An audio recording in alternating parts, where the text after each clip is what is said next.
The Boy with No Voice and the Men Who Couldn't Hear. By Idries Shah. Illustrations by Prashant Miranda.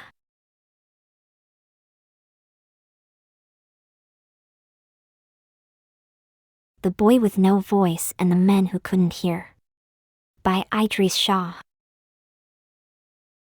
Once upon a time there lived a poor goatherd. Every day, to seek fresh grazing, he took his goats to a hill overlooking the village where he lived with his family. He was deaf, but this did not matter to him at all. One day, he found that his wife had forgotten to give him the bundle containing his midday meal.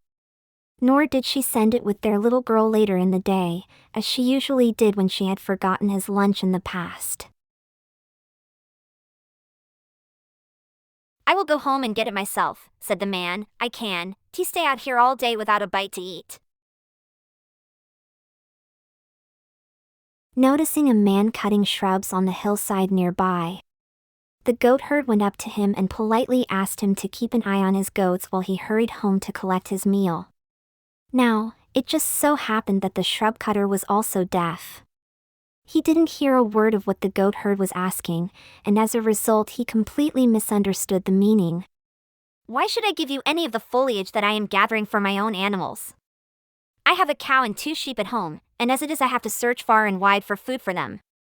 Leave me alone, I want nothing to do with the likes of you, trying to get something for nothing in this shameless way." Not having heard a word the shrub cutter had said, the goatherd thanked him warmly and ran off to the village to find his lunch. There he found his wife sick with a terrible fever. Seeing that the neighbor's wife was in attendance, he took his bundle of food and dashed back to his goats. Carefully counting them and finding them all to be there, the shrub cutter was still busy with his task and didn't even look up upon the goatherd's return.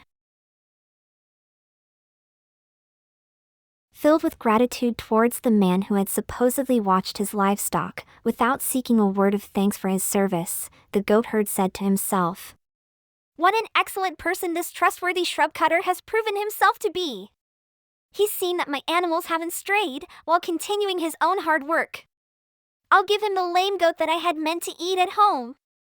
It will be a fine meal for him and his family tonight." Tucking the undersized goat upon his shoulders, he bounded down the hill, calling as he ran, "Brother, here is a present for looking after my herd while I was away. Roast this goat for a meal tonight.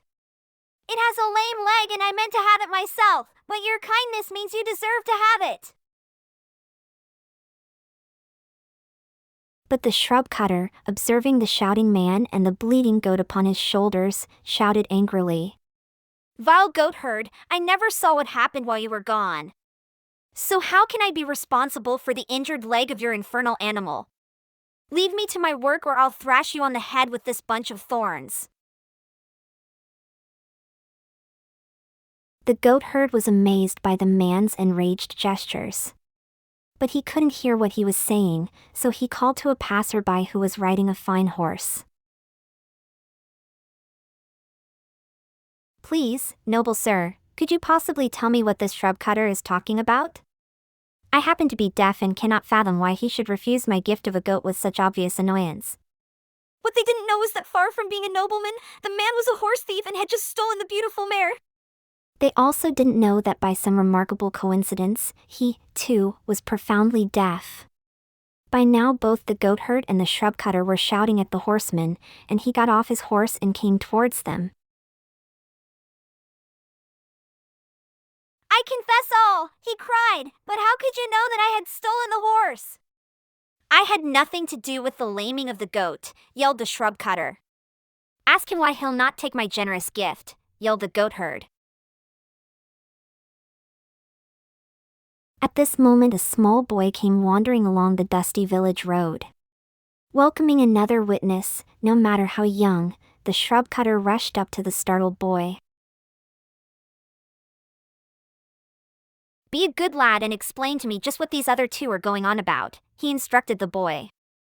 Don't let them tell the authorities that I stole the horse, begged the horse thief. Tell me why the shrub cutter is so angry, wailed the goatherd.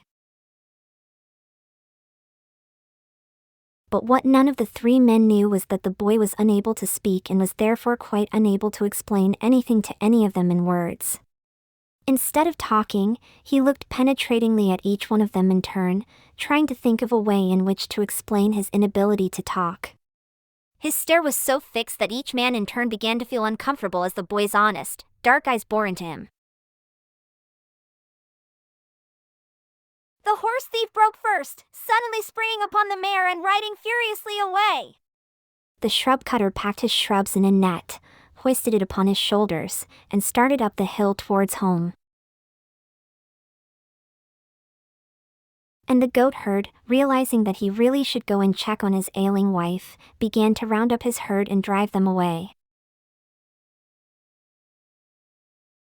With a sigh of relief, the boy reflected to himself what a muddled form of communication speech was. And off he went, feeling happier than ever to have nothing to do with it. The end. Children's books by Idries Shah. After a swim. Speak first and lose. The ants and the pen.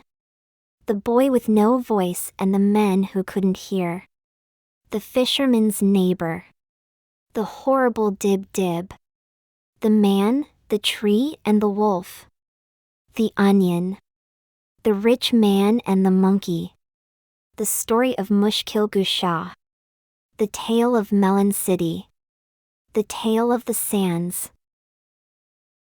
For other children's books by Idries Shah, please visit hoopubooks.com.